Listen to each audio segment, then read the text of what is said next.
Next topic है, इस video में हम ग्रुप होमोमॉर्फिज्म एंड आइसोमॉर्फिज्म के बारे में बताएंगे। Group homomorphism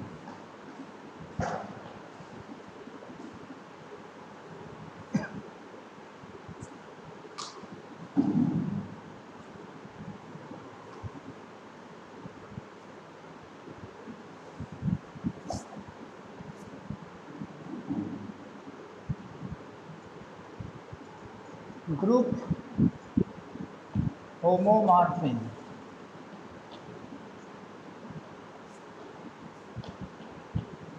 and isomorphism.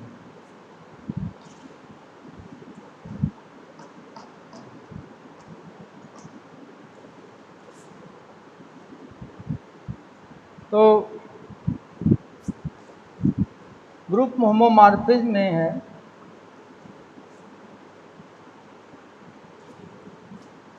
Structure preserving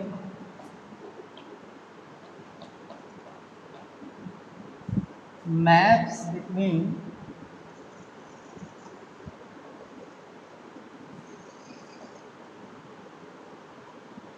groups are called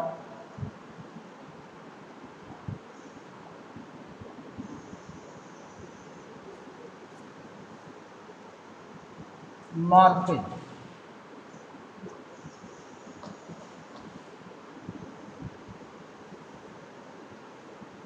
So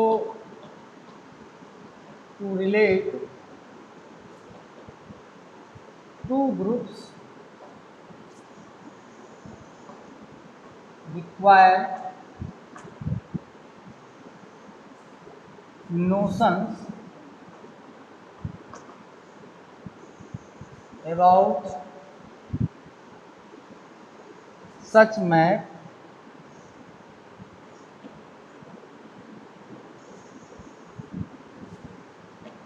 which defined below।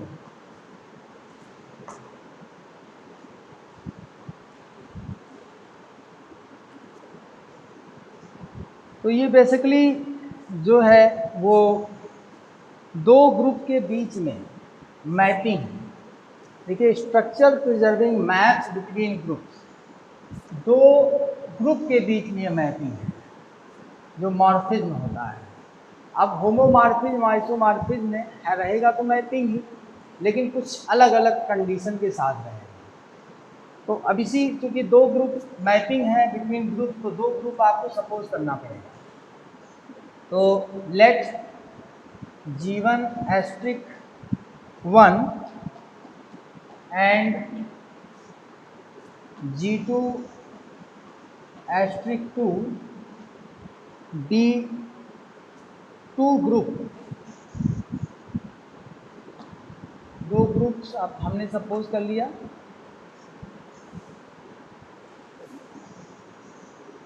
And F is function जिससे मैप होगा दोनों ग्रुप के बीच में फ्रॉम G1 to G2। ये तो स्पष्ट हो गया कि होमोमॉर्फिज्म और आइसोमॉर्फिज्म, क्योंकि मॉर्फिज्म के बारे में बताया गया शुरू में, ये मैपिंग है दो ग्रुप के बीच में। तो ये एक परसेप्शन दिमाग में बना रहना चाहिए, जब भी मॉर्फिज्म होगा तो something is mapping between two things of same category. Same category के बीच में मैपिंग है। कैटेगरी इन सेंस जैसे ग्रुप की मैपिंग है। तो ये बात दिमाग में रहे। ऐसे ही और भी जगह मैप आपको होमोमॉर्फिज्म मिलेगा, ग्राफ के अंदर भी होता है आइसोमॉर्फिज्म। तो मॉर्फिज्म मतलब मैपिंग है एक तरीके से बिटवीन सिमिलर थिंग्स। कुछ उनके बीच में एक तरीके से बिहेवियरली देखा जाता है, क्या सिमिलरिटी है, क्या डिसिमिलरिटीज हैं, उस तरह की बातों का रिलेशन देखा जाता है। तो then F is called a homomorphism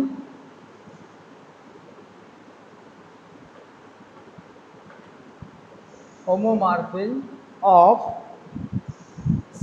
G 1 into G2। अब ये भी एक देखिए इनटू फंक्शन टाइप की मैपिंग है। G1 का G2 में मैपिंग है इनटू टाइप का, मतलब G2 में कुछ एलिमेंट्स छूटेंगे जरूर जिसकी जो किसी का भी इमेज नहीं होगा। तो ये एक बात ध्यान देना है। देन इफ, अब कंडीशन की बात कर रहा, बिल्कुल मैपिंग कहा लेकिन कंडीशन है, for all A, B belongs to G1, पहले सेट से लिया है एलिमेंट, यफ A*1 पहला operator, B is equal to individually calculate कर लिया A एलिमेंट को और इंडिविजुअली कैलकुलेट कर लिया B एलिमेंट, फिर उनको ऑपरेट किया ऑपरेटर 2 से।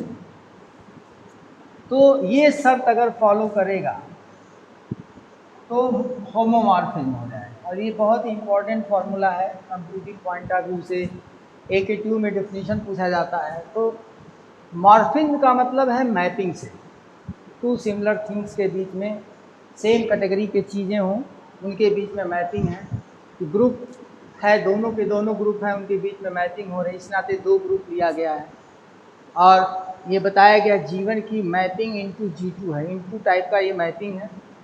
और शर्त क्या होना चाहिए, सभी पेयर के लिए जीवन के अंदर जो आप दो एलिमेंट लेके पेयर बना सकते हैं उसके लिए ये कंडीशन फॉलो। इसमें क्या है कि पहले आपने इन दोनों को फंक्शन एफ से कैलकुलेट कर लिया। हमारा फंक्शन इस तरीके का है, फंक्शन की कैरेक्टरिस्टिक है, फंक्शन ही मैपिंग कराता है। तो कैरेक्टरिस्टिक डिफाइन कर रहा है कि अगर इन दोनों एलिमेंट को पहले ऑपरेट कर लिया ऑपरेटर 1 से, फिर फंक्शन से मैपिंग कराए, फंक्शन से वैल्यू कैलकुलेट की, तो जो वैल्यू आया वही वैल्यू अगर पहले इनको हम ऑपरेट करके तब ऑपरेट करते ऑपरेटर 2 से, अगर वही वैल्यू आ रही है तो ये होमोमॉर्फिज्म है। इसी तरीके से ईपी मॉर्फिज्म होता है। ईपी मॉर्फिज्म में क्या है कि ये इसी के साथ में एडिशनल कंडीशन लगा दिया गया है कि होमोमॉर्फिज्म हो लेकिन वो ऑनटू टाइप का फंक्शन रहे, ऑनटू प्लस होमोमॉर्फिज्म, तब आपका ये हो जाएगा ईपी मॉर्फिज्म। तब ये फंक्शन जो होगा, अच्छा किसको रेफर कर रहे हैं, होमोमॉर्फिज्म हो या ईपी मॉर्फिज्म हो, इसी फंक्शन को रेफर कर रहे हैं। जो फंक्शन है, फंक्शन ही होमोमॉर्फिज्म है, ये ध्यान रखना है, नहीं तो लिखते वक्त दिक्कत होगी, समझते हुए दिक्कत होगी। G1 G2 नहीं, ये यफ जो फंक्शन है, जो मैपिंग है, जिस तरीके से एक दूसरे से रिलेट है, वो मैपिंग आपकी होमोमॉर्फिज्म है। कि फंक्शन भी एक रिलेशन ही है, रिलेशन से ही वेरीफाई होके फंक्शन बनता है, जो मैं बताया था हायरार्की में। तो अगर ये ऑनटू हो जाए फंक्शन और इसी शर्त को फॉलो करे, ठीक है, क्योंकि होमोमॉर्फिज्म प्लस ऑनटू, इस शर्त को फॉलो करते हुए ऑनटू रहे, मतलब G2 का हर एक एलिमेंट किसी ना किसी का इमेज हो जीवन का, तो ये जान लीजिए कि ये आपका ईपी मॉर्फिज्म हो जाएगा, ईपी मॉर्फिज्म। ये ध्यान रखना है, homomorphism plus onto equal to epimorphism. फिर इसी का है मोनोमॉर्फिज्म। मोनोमॉर्फिज्म में क्या है कि अगर आपका ये फंक्शन जो होमोमॉर्फिज्म वाला है वो 1 1 हो जाए, 1 1 अगर है, होमोमॉर्फिज्म प्लस 1 1 का कंडीशन, एक का एक ही के साथ मैपिंग है, तो मोनोमॉर्फिज्म हो जाएगा, मोनोमॉर्फिज्म। फिर अगर EP, if there is an epimorphism here from G1 on to G2, then G2 is called homomorphic image। तो कहने का मतलब है कि ऑन2 जब रहेगा तो कोई भी एलिमेंट छूटेगा नहीं। अगर ये फंक्शन F ऑन2 हो जाए तो G2 के अंदर कोई भी एलिमेंट छूटेगा नहीं जो किसी ना किसी का इमेज ना हो। तो G2 का यानी कि हर एक एलिमेंट इमेज रहेगा किसी ना किसी का, ऑन2 के केस में जो यहाँ पे बात हो रही है। तो ये G2 क्या हो जाएगा, इमेज हो जाएगा। इसका जीवन का इमेज G2। अगर कोई इसमें छूट जाता तो पूरा का पूरा G2 इमेज नहीं होता। तो आंटू के केस में G2 पूरा का पूरा जीवन का इमेज हो जाएगा। अब बात करते हैं आइसोमॉर्फिज्म की।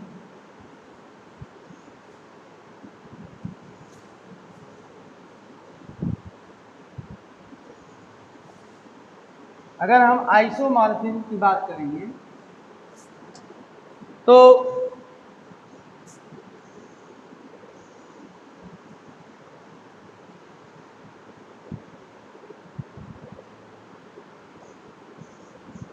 जब यही होमोमॉर्फिज्म जो था, होमोमॉर्फिज्म में जो कंडीशन दिया गया था वह कंडीशन प्लस 1 भी हो और आंटू भी हो, मतलब बाइजेक्टिव मैपिंग हो जाए। ये जो G1 एस्ट्रिक 1 से मैपिंग हो रही है G2 एस्ट्रिक 1 में एस्ट्रिक 2 में, ये आपका बाइजेक्टिव हो।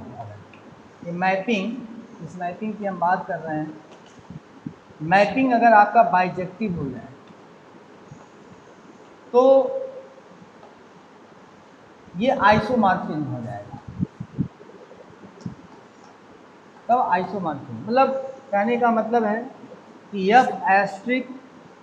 F(A)(1) B is equal to F(A)(2) FB, साथ में for all AB belongs to G1। इस शर्त के साथ अगर ये मैपिंग F, ये जो फंक्शन F है वो 1 और आंटू दोनों शर्तों को फॉलो करता है तो F आपका क्या कहा जाएगा, आइसोमॉर्फिक।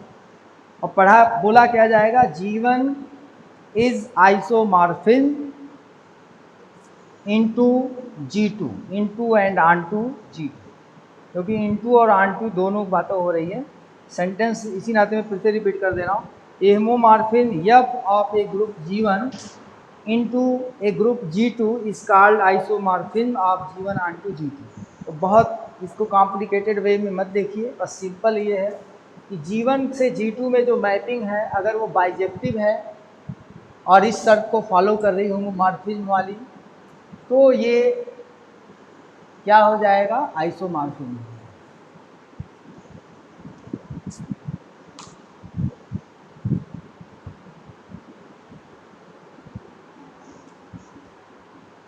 इसके बाद इसमें एक और भी टॉपिक है,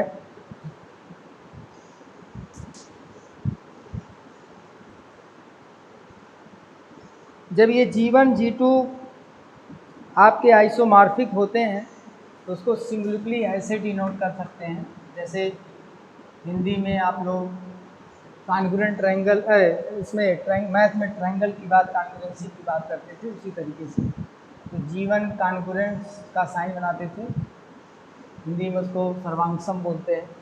तो G1 G2 के जब ये मैपिंग आइसोमॉर्फिक होगी तो G1 G2 आइसोमॉर्फिक का सिंबल इस तरह से डिनोट करेंगे। और सेम सेट ग्रुप का सेम ग्रुप में जो आइसोमॉर्फिज्म होता है वो ऑटोमॉर्फिज्म कहा जाता है। अगर G1 की वैल्यू भी G है और G2 की वैल्यू भी G है तो ये आइसोमॉर्फिज्म जो होता है वो ऑटोमॉर्फिज्म कहा जाता है। ऑटोमॉर्फिज्म ऑटोमेटिकली हो जाता है इनके बीच में मैपिंग और सारी शर्त फॉलो हो जाती है, दिस इज ऑटोमॉर्फिज्म। अब एक छोटा सा टॉपिक है वो है कर्नल का, उसको हम बता दे रहे हैं।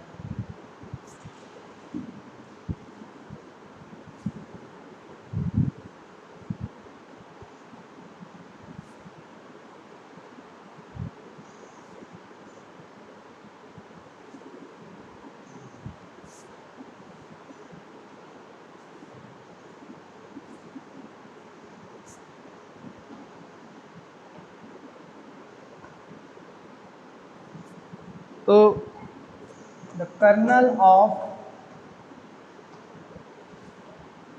होमोमॉर्फिज्म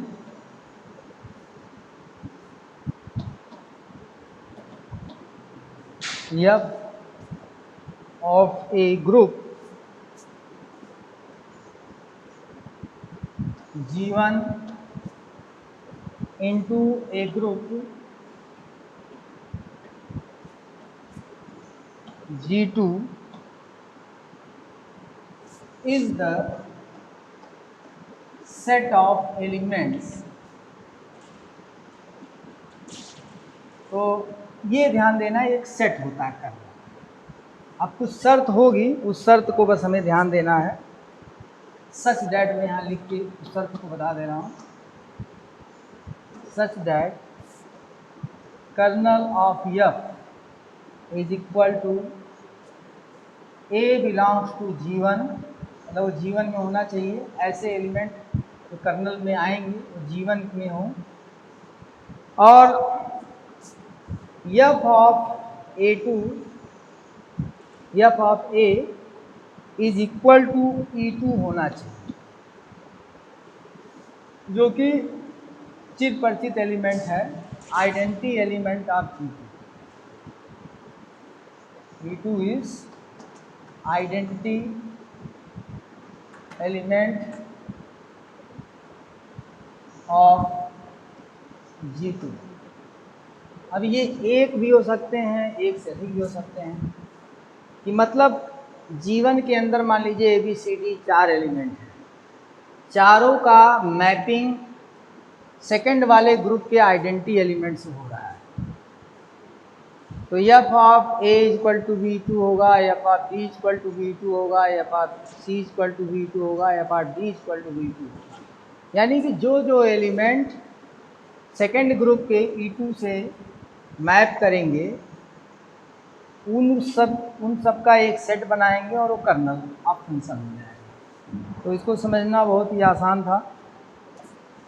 और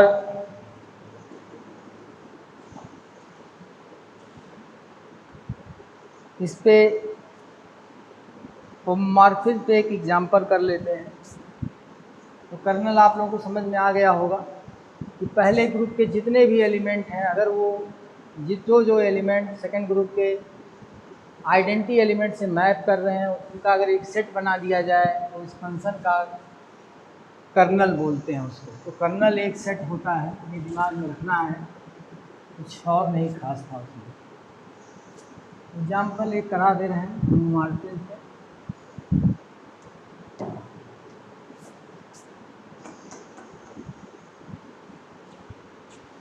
एक G एक सेट, G एक ग्रुप है जो कि सेट Z पे बेस्ड ऑन है, और G डैश जो है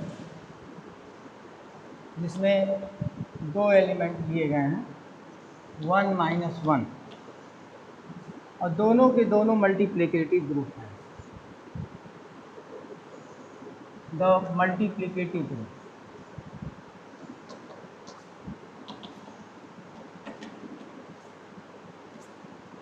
कहने का मतलब ये है कि G एक ग्रुप है और एक G डैश ग्रुप है, मल्टीप्लिकेशन ऑपरेटर दोनों में। तो the mapping f such that G maps to G dash defined by f of n is equal to 1 or is equal to minus 1 if n is even, if n is odd। तो आपको बताना है, then बताना क्या इसमें लिखा हुआ है, then f is a group homomorphism। Homomorphism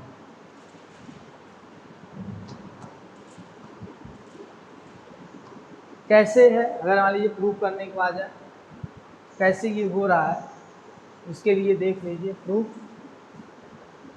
क्योंकि f ऑफ mn कोई भी दो इंटीजर लेंगे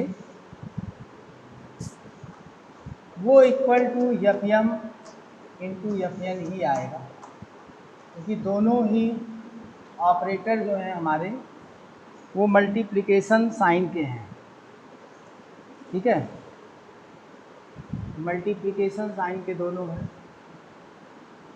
तो अगर आप कोई भी दो इंटीजर लीजिए, इवन लीजिए, दोनों एवन दोनों इवन हैं, तो इधर इवन आएगा, और अब अगर ये इवन आया तो इसका आउटकम क्या आएगा, वो 1 आएगा। Even into even even. और दोनों जो हैं अगर यहाँ पे ऑपरेट करेंगे, ये भी, अब ये इवन पे 1 आएगा, यहाँ पे एफएम इवन अगर वैल्यू पुट करेंगे तो ये 1 आएगा, यहाँ पे भी 1 आएगा। 1 इंटू 1 इक्वल टू 1। लेकिन अगर एक इवन ले लें और एक ऑड ले लें तो ये इवन आएगा, तभी इवन आएगा, और ये आएगा 1 का।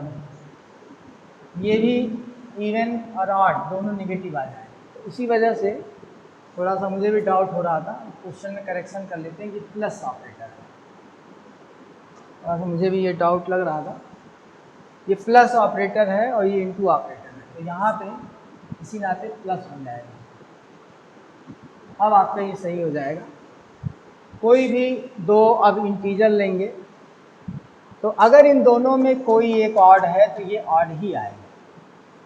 और यहाँ पे देखिए, जैसे ऑड प्लस ऑड, ऑड आएगा, तो एफ ऑफ ऑड क्या होगा, 1 माइनस 1, और F of odd into F of even odd, sorry odd plus odd equal to even हो जाएगा, दोनों ऑड होंगे तो इवन आएगा। ये क्या आएगा, ये कभी इवन आया तो यहाँ इवन लिखा जाएगा, तो 1 आ गया, ठीक है, क्योंकि दो ऑड नंबर जोड़ेंगे तो इवन आएगा। इवन या आप इवन कुछ भी करेंगे, यहाँ पे देखिए अगर यानी इवन है तो 1 आता है, तो एलएचएस तो आपका 1 आ गया। आरएचएस में देखिए ऑड ऑड, तो -1 इंटू -1 करेंगे, ये भी 1 आया, कहीं कोई दिक्कत नहीं है। लेकिन अगर मान लीजिए दोनों इवन हो तो इवन प्लस इवन, यह इवन प्लस इवन, यह इवन ही आएगा, तो इस नाते 1 आएगा।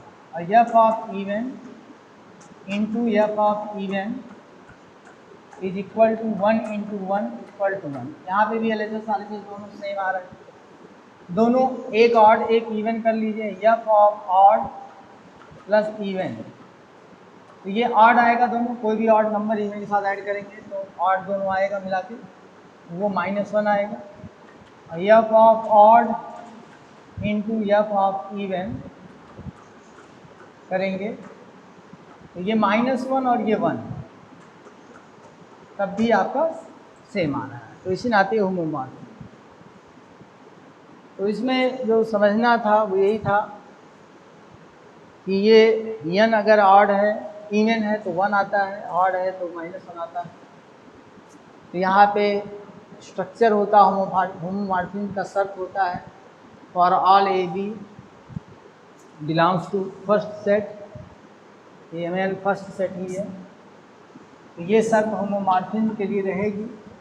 आपने चेक किया 3 अलग अलग सिचुएशन में ऑड ऑड हो सकते हैं, इवन इवन हो सकते हैं, ऑड इवन हो सकते हैं, तो दोनों में ही एलएचएस आरएचएस सेम आना है, इस नाते होमोमॉर्फिज्म है। Thank you. नेक्स्ट वीडियो में बताएंगे।